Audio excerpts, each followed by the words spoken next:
बिस्मिल्लाहिर्रहमानिर्रहीम। Dear students, आज हमारा F2 का फर्स्ट चैप्टर है और ये वो चैप्टर है जिसे हम नॉर्मली इग्नोर करते हैं। बहुत सारे स्टूडेंट्स क्योंकि वो MA1 और MA2 के बैकग्राउंड से आए होते हैं और यहाँ पे उन्हें कोई नई चीज़ नज़र नहीं आ रही होती। दैट्स वाई वो इस चैप्टर को इतनी वेटेज या इतनी इम्पोर्टेंस नहीं देते।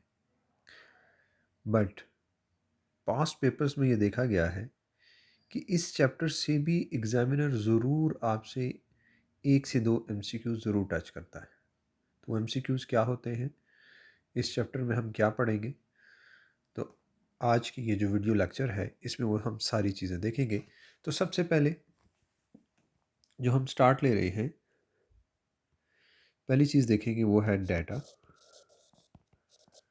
And information.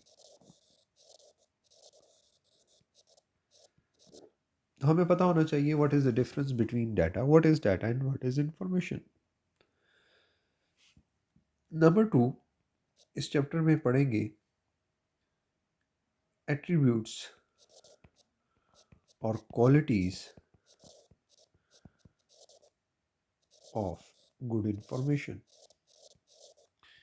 इंफॉर्मेशन क्या है और गुड इंफॉर्मेशन की क्या क्वालिटीज़ होती हैं। फिर हम इसमें कोर कंसेप्ट पढ़ेंगे जो है मिशन स्टेटमेंट। मिशन स्टेटमेंट क्या होती है, और अभी तक जो तीनों मैंने बातें की हैं ये हम एंड पे जब क्वेश्चंस भी करेंगे तो आपको नज़र आएगा कि डाटा और इन्फॉर्मेशन से एग्जामिनर ने क्या क्वेश्चंस पूछे हैं, एट्रीब्यूट्स ऑफ गुड इन्फॉर्मेशन से क्वेश्चंस किस तरह बनाए गए हैं, और मिशन स्टेटमेंट से भी क्वेश्चन बनाया गया है। फिर planning, decision making,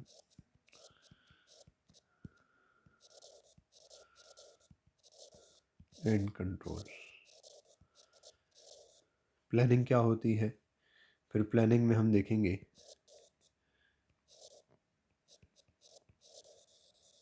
strategic planning,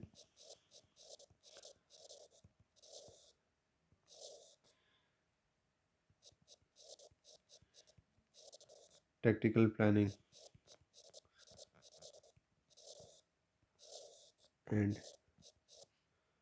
operational planning.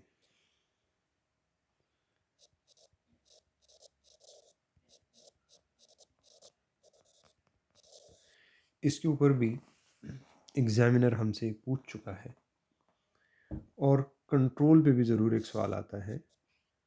MA2 में आपने फीडबैक और फीड फॉरवर्ड कंट्रोल्स देखे थे, यहाँ पे भी वो पूछ लेता है कि जब हम करेक्टिव एक्शन लेते हैं तो कंट्रोल क्या होता है। हम ये भी आके डिस्कस करने लगे। फिर इसके अलावा हम इस चैप्टर में देखेंगे cost centres, profit centres and investment centres.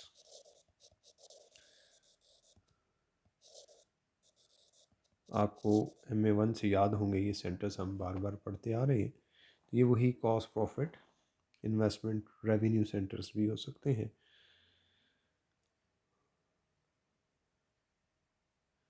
फिर इसमें हम डिफरेंस देखेंगे management accounting and financial accounting का, लिमिटेशंस देखेंगे, difference between management accounting and financial accounting.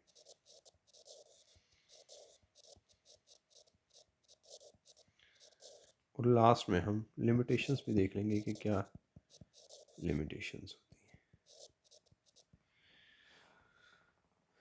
तो देखिए, फर्स्ट चैप्टर जिसमें हमें कुछ चीज़ें नज़र नहीं आ रही होती, और उसमें से भी role of cost and management accountant भी एक सवाल पूछ लेता है। तो ये वो कुछ एरियाज़ हैं जिनको हमने देखना है, जिनको हमने समझना है, और हम एक्सपेक्ट करेंगे कि एक से दो सवाल जो बिल्कुल बेसिक होंगे वो इस चैप्टर से हमसे पूछे जाएंगे।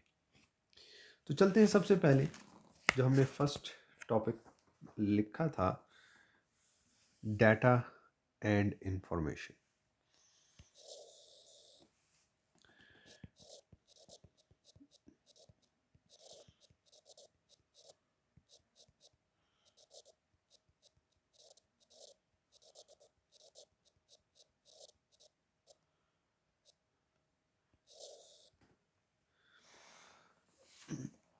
डाटा क्या होता है? डाटा फैक्ट्स को कहते हैं। डाटा रॉ फॉर्म में होता है, मतलब प्रोसेस्ड नहीं होता। ठीक है, और ये नंबर्स हो सकते हैं, ये सिंबल्स हो सकते हैं, ये रॉ फैक्ट्स हो सकते हैं,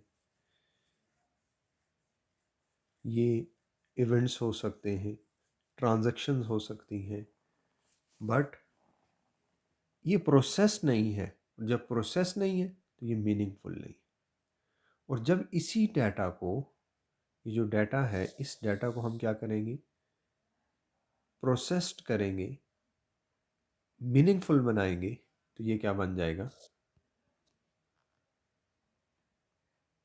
डाटा या प्रोसेस डाटा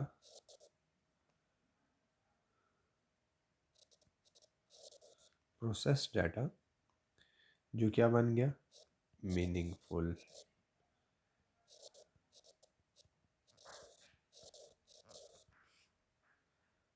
ठीक है, जो भी पर्सन वो डाटा रिसीव कर रहा है उसके लिए अब ये मीनिंगफुल है, तो इसे हम क्या कहेंगे? इंफॉर्मेशन कहेंगे। और इन्फॉर्मेशन हमें क्यों चाहिए? क्योंकि हम देखिए मैनेजमेंट के अंदर, इस सब्जेक्ट के अंदर हम दो तीन बातें ज़रूर पढ़ रहे होते हैं: planning, decision making and control. तो प्लान करने के लिए we need data, information. For decision making we need information. तो जब तक इंफॉर्मेशन नहीं होगी तो मैनेजमेंट आगे नहीं काम कर सकेगी, आगे नहीं चल सकेगी। अच्छा, ये दोनों लफ्ज़ अक्सर इंटरचेंजेबल हैं, बट इनमें फ़र्क है। अगर हम हमारे से स्पेसिफिकली पूछा जाए तो इसमें फ़र्क है। बट हम इंफॉर्मेशन या डाटा नॉर्मल लाइफ के अंदर या नॉर्मल ऑर्गेनाइजेशन के अंदर हम डाटा प्रोसेस फॉर्म को भी कह रहे होते हैं, बट कंसेप्चुअली डाटा क्या है? जो अभी प्रोसेस नहीं हुआ। और जब हम उस डाटा को इंफॉर्मेशन में कन्वर्ट करते हैं तो हम क्या कर रहे होते हैं? उसे समराइज़ कर लेते हैं, ईजियर टू अंडरस्टैंड कर लेते हैं। तो अब वही मीनिंगफुल होने की वजह से वो डाटा अब क्या क्या कहलाएगा? इंफॉर्मेशन कहलाएगा। फिर हमने कहा था ये गुड इंफॉर्मेशन के एट्रीब्यूट्स क्या होते हैं। तो गुड इंफॉर्मेशन के मतलब क्वालिटीज़ क्या हैं?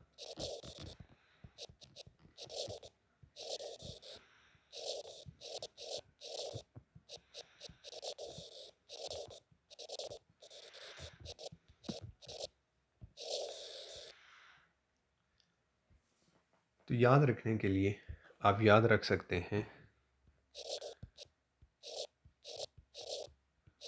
एक्यूरेट। क्वालिटीज़ क्या हैं गुड इन्फॉर्मेशन की? नंबर 1, ए, वो क्या होनी चाहिए? एक्यूरेट होनी चाहिए। नंबर 2, कंप्लीट होनी चाहिए। नंबर 3, कॉस्ट इफ़ेक्टिव होनी चाहिए। नंबर 4, अंडरस्टैंडेबल होनी चाहिए।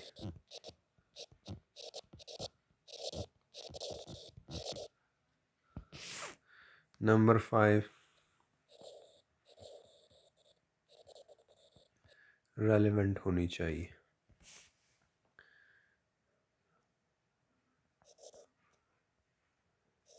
अथॉरिटेटिव होनी चाहिए।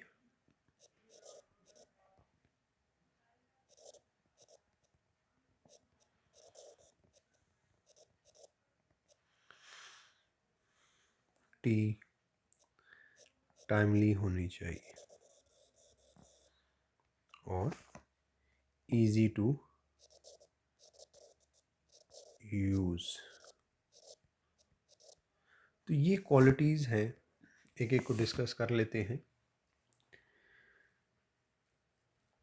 नंबर 1 हमने कहा एक्यूरेट हो। एक्यूरेसी का मतलब क्या है? कि उसमें मिस्टेक्स ना हो, गलतियाँ ना हो।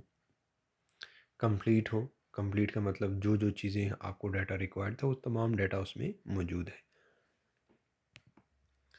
फिर कॉस्ट इफ़ेक्टिव हो। कॉस्ट इफ़ेक्टिव का मतलब ये है कि लेट्स सपोज आपको एक इन्फॉर्मेशन जो बेनिफिट दे रही है वो $10 का है, और इन उस इंफॉर्मेशन को obtain करने के लिए आपके $100 लग गए। अब ये इन्फॉर्मेशन हमारे लिए क्या है? ये गुड इन्फॉर्मेशन नहीं है, क्योंकि बेनिफिट से ज़्यादा तो हमारी कॉस्ट लग रही है। इसी वजह से आप देखते हैं कि बहुत सारी चीज़ें जिसको हम शायद फाइंड आउट कर सकते हैं, हम नहीं करते, क्योंकि हमें पता होता है। हम कहते हैं इसकी कॉस्ट ज़्यादा है ये फाइंड करने के लिए। जिस तरह आप देखें, आपने एक रजिस्टर परचेज़ किया, आपने उसे क्या बना दिया? एसेट बना दिया। अब आप उसकी डेप्रिसिएशन आपको चार्ज करनी चाहिए, उसे एसेट बनाना चाहिए। वो फ्यूचर बेनिफिट्स हैं। अगर उसमें 100 पेजेस हैं, वो फ्यूचर बेनिफिट है। जैसे जैसे आप एक एक पेज उसको यूज़ करेंगे, वो आपका एक्सपेंस बनता जाएगा। बट हम क्या करते हैं? हम जिस दिन ख़रीदते हैं, हम सारा का सारा एक्सपेंस बना देते हैं। हम कहते हैं ये इतना कॉस्ट इफ़ेक्टिव है कि हम एक एक पेज गिने, उसको मैयर करें, तो ये वैसे भी छोटी अमाउंट है, इममटीरियल है, इतनी बड़ी अमाउंट नहीं है, और ये कॉस्ट इफ़ेक्टिव भी नहीं है कि अगर हम सिर्फ ये फाइंड आउट करने के लिए कि हमने कितने पेजेस डेप्रिसिएट कर लिए हैं, कितने यूज़ कर लिए हैं, तो ये कोई इतनी बड़ी बात नहीं है, ये कॉस्ट इफ़ेक्टिव नहीं है, तो हम उसे शुरू में ही सारा का सारा क्या रिकॉर्ड कर लेते हैं? एक्सपेंस रिकॉर्ड कर लेते हैं। फिर है अंडरस्टैंडेबल। मतलब आप जो लैंग्वेज यूज़ करें वो टेक्निकल ना हो, वो इतनी ज़्यादा कॉम्प्लेक्स ना हो कि समझने वाला उसे समझ ना सके। ठीक है? अगर आप एक नॉन फाइनेंशियल बैकग्राउंड के मैनेजर को इन्फॉर्मेशन दे रहे हैं और उसमें आपने टेक्निकल टर्म्स यूज़ की हुई हैं, तो उसे वो टर्म्स समझ नहीं आएंगी, तो उसके लिए वो इन्फॉर्मेशन ठीक नहीं है। हो सकता है वो डिसीजन ही ना ठीक ले पाए। फिर रेलेवेंट हो, जिस डिपार्टमेंट या जिस पर्सन से रिलेटेड है या जिसको बताना चाहिए, आप उसी को बता रहे हो, तो ये क्या है? रेलेवेंट। फिर क्या है? अथॉरिटेटिव। अथॉरिटेटिव का मतलब क्या है? कि जो जिस सोर्स से आ रहा है इंफॉर्मेशन, ट्रस्टेड हो, रिलायबल सोर्स हो, और यूज़र का उसमें कॉन्फिडेंस हो ताकि वो डिसीजन ले सके। टाइमली हो। टाइमली का मतलब क्या है? देखें, कुछ चीज़ें ऐसी होती हैं, कुछ इन्फॉर्मेशन ऐसी, अगर वो आपको टाइम पे मिल गई तो ठीक है, बाद में उसकी इफ़ेक्टिव नहीं रहेगी।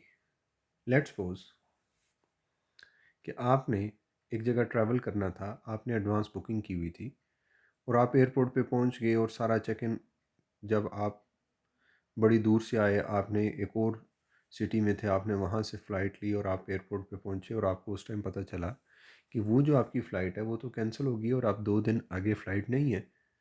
तो अब आपने जितना भी एक्सपेंस किया, अब आप, और जैसे ही आप एयरपोर्ट पे पहुँच गए, आपको मैसेज आ गया, your flight has been cancelled. तो अब उस इंफॉर्मेशन का आपको फ़ायदा है? Answer is no. उस इंफॉर्मेशन का आपको फ़ायदा नहीं है।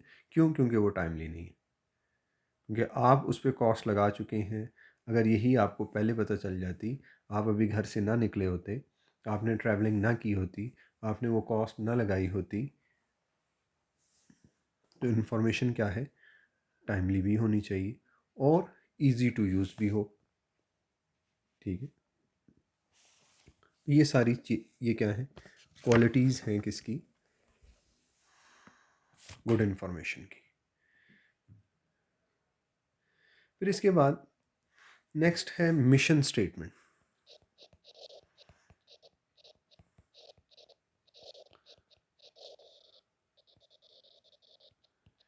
अभी रिसेंटली एग्जामिनर ने इस पे क्वेश्चन भी दिया, मिशन स्टेटमेंट क्या होती है, कि वाई कंपनी एग्जिस्ट, क्यों हम क्यों हैं, हमारा मिशन क्या है, पर्पस क्या है। ठीक है?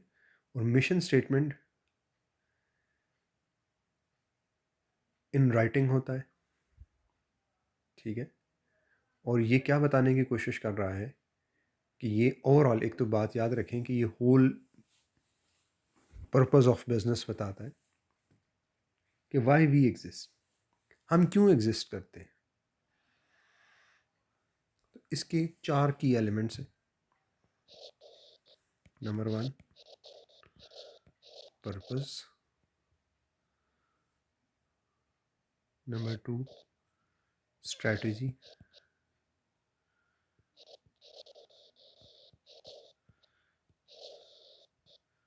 policies and culture, and number last, values.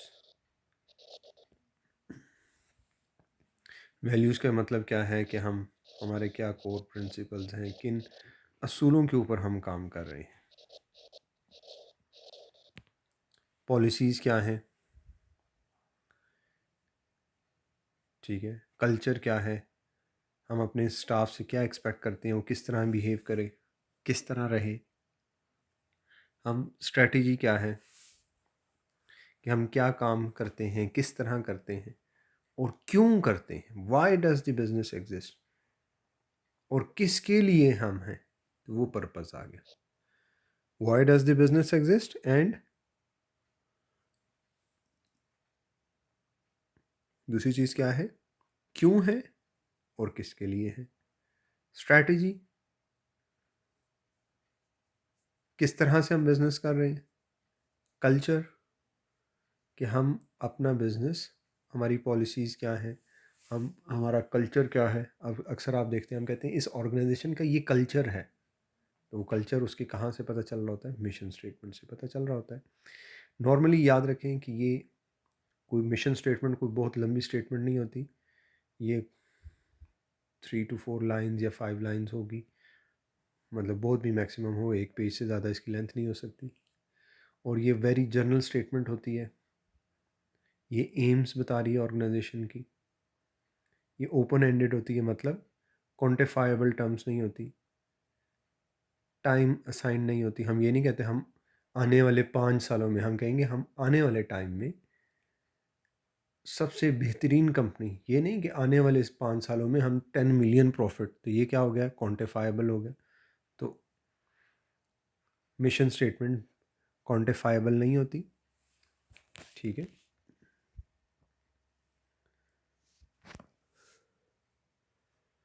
इस पे भी एग्जामिनर ने अभी रिसेंट 1 से 2 सवाल पूछे हुए हैं, तो आपको मिशन स्टेटमेंट का पता होना चाहिए कि मिशन स्टेटमेंट क्या होती है।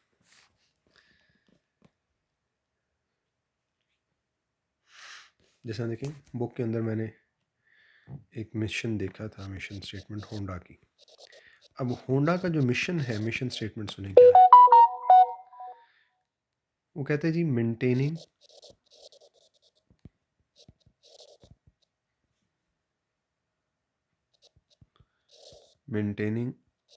A global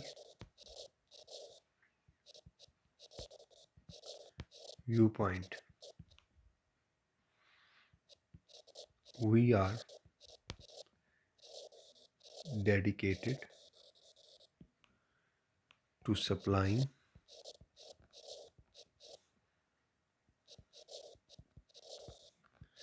products of the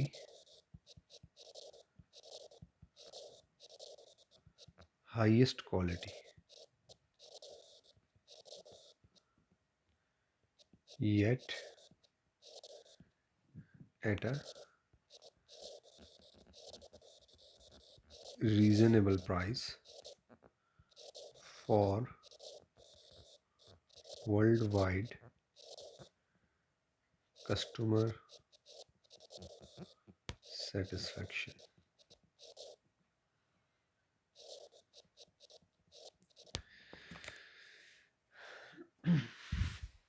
अब आप ये देखें कि मैं एक दफ़ा ये आपको मिशन स्टेटमेंट बता देता हूँ क्या कह रहा है। Maintaining a global viewpoint, we are dedicated to supplying products and services, नहीं कह रहा, टू सप्लाइंग प्रोडक्ट्स। कौन सी products, of the highest quality, yet at a reasonable price for worldwide customer satisfaction. तो अब आप जब Honda का नाम सुनते हैं तो आपके जहन में होंडा क्या आता है। बहुत सारे लोग कहते हैं होंडा सिविक आई होगी। क्या होंडा सिर्फ गाड़ियाँ बना रहा है? Answer is no. होंडा के बाइक्स भी हैं, होंडा के जनरेटर्स भी हैं, होंडा की मशीनरी भी है। तो इसलिए उन्होंने यहाँ पे कहीं पे भी नहीं कहा, अगर उनके मिशन स्टेटमेंट में ये आ जाता कि we are dedicated to provide highest quality of cars, तो फिर क्या हो जाता, वो लिमिटेड हो जाते। क्या उनका मिशन ही क्या था, हमने क्या करना है, कार्स बनानी। अब उन्होंने, उनका मिशन क्या है कि हमने कोई भी प्रोडक्ट बनानी है वो हाईएस्ट क्वालिटी हो और रीजनेबल प्राइस हो और वर्ल्ड वाइड। अगर आप ये देख लें कि होंडा क्या पाकिस्तान में है, आपको पाकिस्तान में भी नज़र आएगी, इंडिया में भी नज़र आएगी, और भी पूरी दुनिया में उसकी प्रोडक्ट्स आपको नज़र आएंगी। क्यों? उनका काम ही क्या है, उनका मिशन ही क्या था कि maintaining a global view point.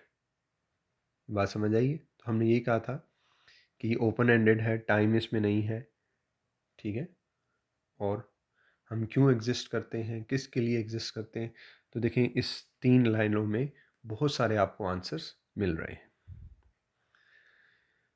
अच्छा जी, नेक्स्ट हमने बात की थी planning, decision making and control की। तो जो हमारा मैनेजमेंट का मैनेजरियल प्रोसेस है वो कैसे होता है, सबसे पहले हम क्या करते हैं, प्लान करते हैं। फिर उसके बाद क्या होते हैं, डिसीजन मेकिंग,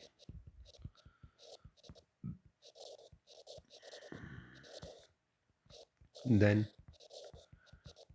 कंट्रोल। तो प्लानिंग के अंदर हम क्या करते हैं, ऑब्जेक्टिव सेट करते हैं। हम वो तरीके ढूंढते हैं कि किस तरह से उन ऑब्जेक्टिव्स को अचीव किया जाए, ठीक है। फिर हम डिसीजन लेते हैं कि जो हमने ऑब्जेक्टिव अचीव करना है वो किस तरह से अचीव करना है। और लास्ट कंट्रोल, हम अपने एक्चुअल रिजल्ट्स, जो प्लान किया था और जो एक्चुअल रिजल्ट्स हैं, उनको आपस में क्या करते हैं, कंपेयर करते हैं। और कंपेयर करने के बाद हम क्या करेंगे, अपने, हमने कहा था ना, या तो वेरिएंसेस आ जाएंगे, तो वेरिएंसेस भी क्या होता है, कंट्रोल होता है।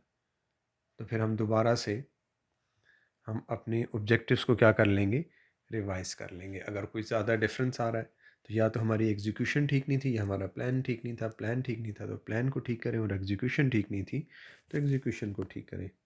तो अब एग्जामिनर ने एक सवाल पूछा हुआ था कि जो हम रिजल्ट्स को कंपेयर करते हैं किसके साथ, एक्चुअल रिजल्ट्स को कंपेयर करते हैं बजट के साथ, प्लान के साथ, तो ये कौन सा स्टेप है, प्लानिंग है, डिसीजन मेकिंग है कि कंट्रोल है। तो याद रखें ये कंट्रोल की स्टेज है, ठीक है। इसके बाद जब प्लानिंग होती है, याद रखें, तो प्लानिंग लॉन्ग टर्म भी हो सकती है,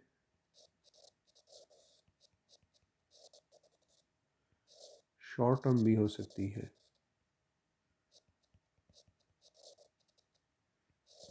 और डे टू डे लेवल पे भी प्लानिंग हो सकती है। तो जो पहली प्लानिंग है जो लॉन्ग टर्म के लिए है, इसे हम कहते हैं स्ट्रैटेजिक प्लानिंग।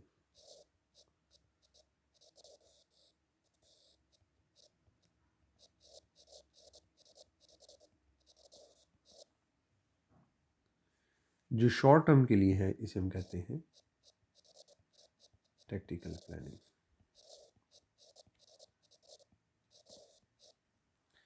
और जो हमारे डे टू डे के लिए है उसे हम क्या कहते हैं, ऑपरेशनल प्लान्स कह रहे होते हैं।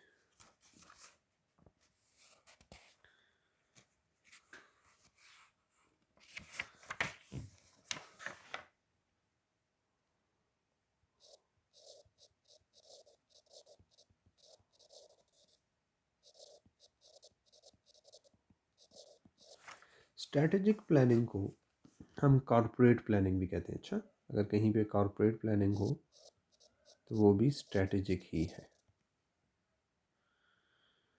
अब स्ट्रैटेजिक जो प्लानिंग होती है ये लॉन्ग टर्म है, होल ऑर्गेनाइजेशन देखी जाती है इसमें। अच्छा, होल ऑर्गेनाइजेशन लॉन्ग टर्म, और नॉर्मली 5+ ईयर्स, मतलब 10 साल 20 साल का प्लान, तो ये लॉन्ग टर्म प्लान होगा, ठीक है। तो अगर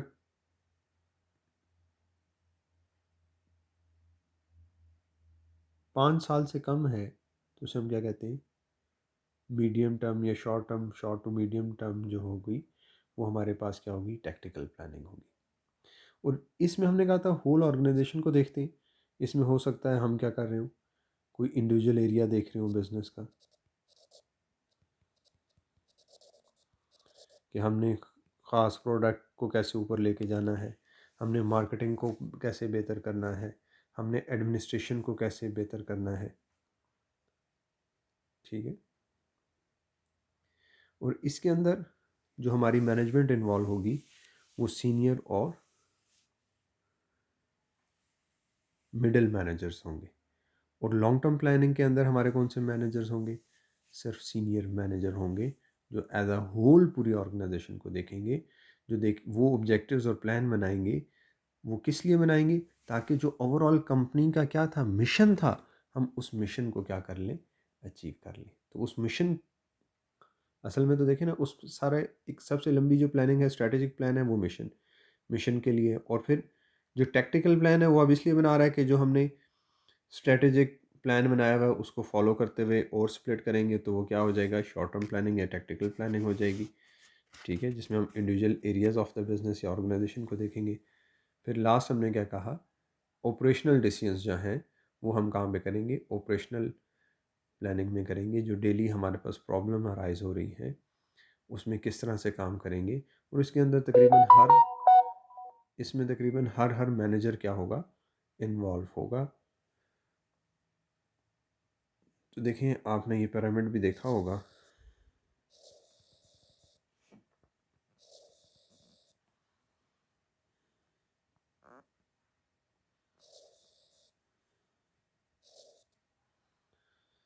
तो ये क्या है लॉन्ग टर्म के लिए, ये क्या है शॉर्ट टर्म के लिए,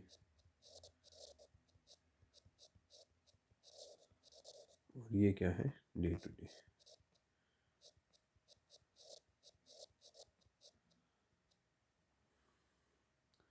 तो ये क्या है operational planning and control.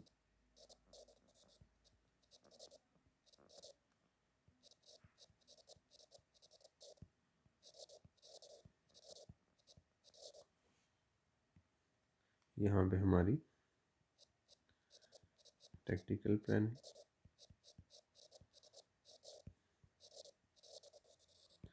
And control, और यहाँ पे स्ट्रैटेजिक।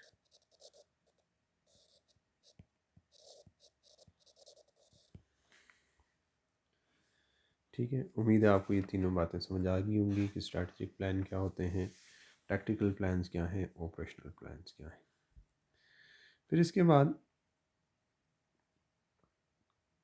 हमारे पास नेक्स्ट जो है वो रिस्पॉन्सिबिलिटी अकाउंटिंग।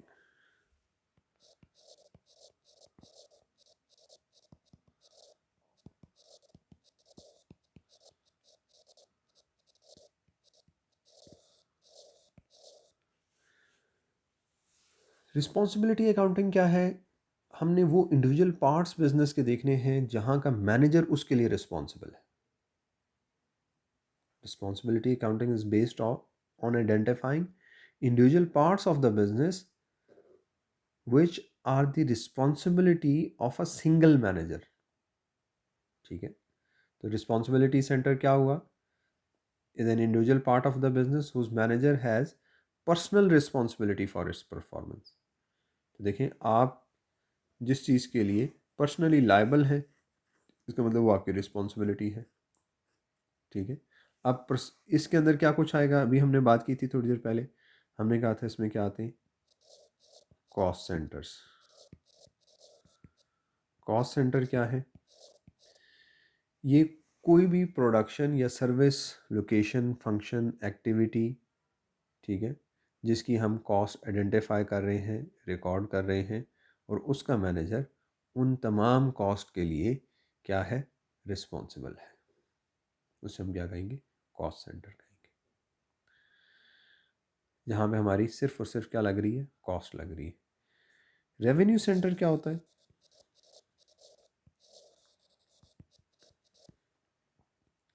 ये वो पार्ट ऑफ ऑर्गेनाइजेशन है जो रेवेन्यू अर्न करता है, वहाँ जहाँ पे सेल्स हो रही है। यहाँ पे सिर्फ और सिर्फ रेवेन्यू रिकॉर्ड किया जाता है। जिस तरह यहाँ पे सिर्फ और सिर्फ कॉस्ट रिकॉर्ड की जाती थी ना, यहाँ पे सेल्स नहीं हो रही थी, यहाँ पे सिर्फ और सिर्फ रेवेन्यू हो रहा है। लेट्स सपोज ये एक कंपनी है, ये इसकी बाहर एक आउटलेट है। अब यहाँ पे अंदर क्या हो रही है, मैन्युफैक्चर हो रही है प्रोडक्ट, और यहाँ पे क्या हो रही है, सेल्स हो रही है। अब इधर का जो मैनेजर है वो सिर्फ रिस्पॉन्सिबल है किसके लिए, सेल्स के लिए। तो ये कौन सा सेंटर आ गया, रेवेन्यू सेंटर। और यहाँ का जो मैनेजर है वो जितनी भी कॉस्ट लग रही है उस कॉस्ट का रिस्पॉन्सिबल है। तो ये जो यूनिट है ये क्या है, कॉस्ट सेंटर है। यहाँ पे सिर्फ कॉस्ट रिकॉर्ड हो रही है और यहाँ पे सिर्फ रेवेन्यू रिकॉर्ड हो रहा है या सेल्स रिकॉर्ड हो रही है।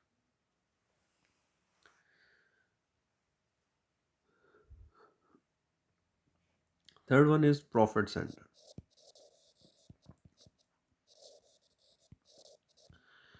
प्रॉफिट सेंटर वो सेंटर है, वो पार्ट है बिजनेस का जहाँ पे कॉस्ट भी लग रही है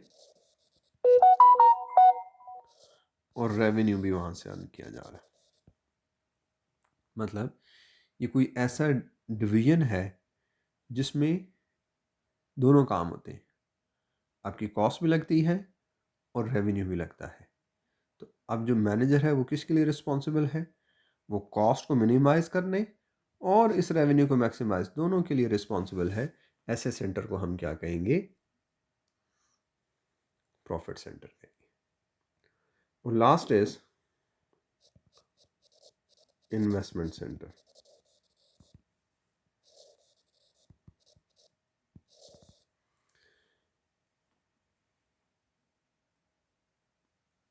देखिए सबसे ज़्यादा जो रिस्पॉन्सिबल है ना, या सबसे ज़्यादा जिसकी रिस्पॉन्सिबिलिटी होती है वो कौन से मैनेजर की होती है, वो इन्वेस्टमेंट सेंटर। क्योंकि यहाँ पे कॉस्ट भी है, रेवेन्यू के लिए भी रिस्पॉन्सिबल है, और साथ ही साथ वो इन्वेस्टमेंट डिसीजंस के लिए भी रिस्पॉन्सिबल है। तो एक मैनेजर की सबसे ज़्यादा रिस्पॉन्सिबिलिटी कहाँ पे होती है, इन्वेस्टमेंट सेंटर।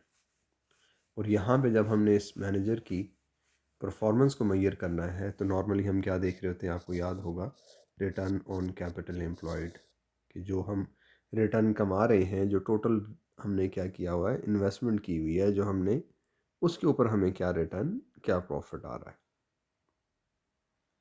तो ये ऑलरेडी हम पढ़ चुके हैं, आपको पता होना चाहिए कि सबसे ज़्यादा रिस्पॉन्सिबिलिटी किसकी है, इन्वेस्टमेंट सेंटर की। प्रॉफिट सेंटर क्या है, जिसमें कॉस्ट और रेवेन्यू दोनों चीज़ों को हम रिकॉर्ड कर रहे हैं, दोनों के लिए रिस्पॉन्सिबल है। रेवेन्यू सेंटर क्या है, जिसमें सिर्फ और सिर्फ रिस्पॉन्सिबिलिटी मैनेजर की किसके लिए है, रेवेन्यू के लिए। कॉस्ट सेंटर में सिर्फ और सिर्फ कॉस्ट के लिए। इसे हम रिस्पॉन्सिबिलिटी अकाउंटिंग कहते हैं। और ये जो सेंटर्स हैं, ये कौन से सेंटर्स हैं, रिस्पॉन्सिबिलिटी सेंटर्स हैं। फिर इसके बाद हमने बात की थी financial accounting and management accounting की। तो फाइनेंशियल अकाउंटिंग और मैनेजमेंट अकाउंटिंग में क्या फ़र्क होता है, तो याद रखें,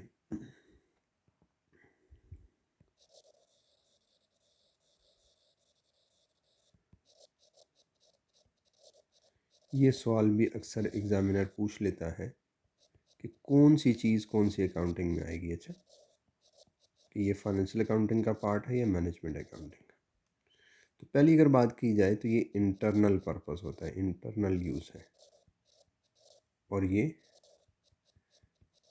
एक्सटर्नल यूज़ है। फाइनेंशियल स्टेटमेंट हम बाहर शेयर होल्डर्स को, गवर्नमेंट को बाहर यूज़ करते हैं। और ये प्लानिंग करते हैं, डिसीजन मेकिंग करते हैं।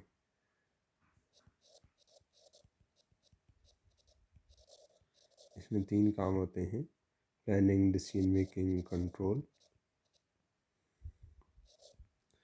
और इसमें हम क्या बना रहे होते हैं, इसमें हम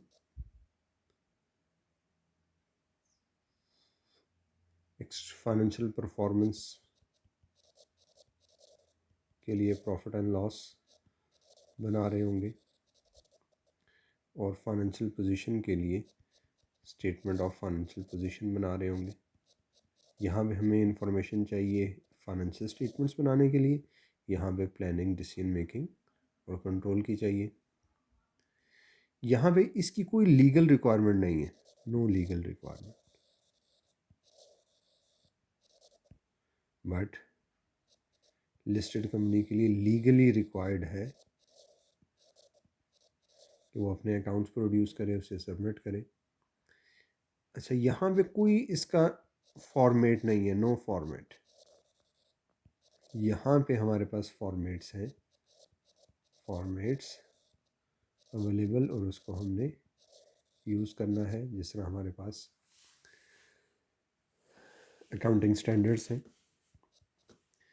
यहाँ पे हमारे पास फाइनेंशियल और नॉन फाइनेंशियल दोनों डाटा होता है।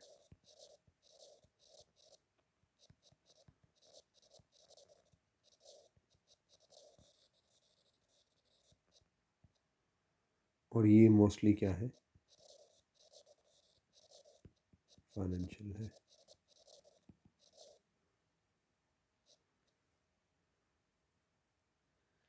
इसमें हिस्टोरिकल डाटा होता है। हिस्टोरिकल का मतलब क्या है, पास्ट, एंड प्लान कर रहे हैं फ्यूचर का, and forward looking means future. और याद रखें कि इसमें फ्यूचर नहीं होता। ये स्टेटमेंट ऑफ फाइनेंशियल पोजीशन आखिरी दिन की होती है, और प्रॉफिट एंड लॉस गुजरे हुए टाइम के लिए होती है। तो ये मेनली किसके ऊपर फोकस्ड है, मेनली फोकस्ड ऑन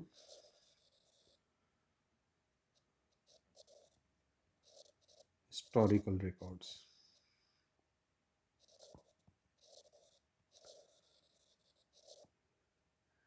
तो ये मोटे मोटे हमने इन दोनों के डिफरेंसेस देख लिए।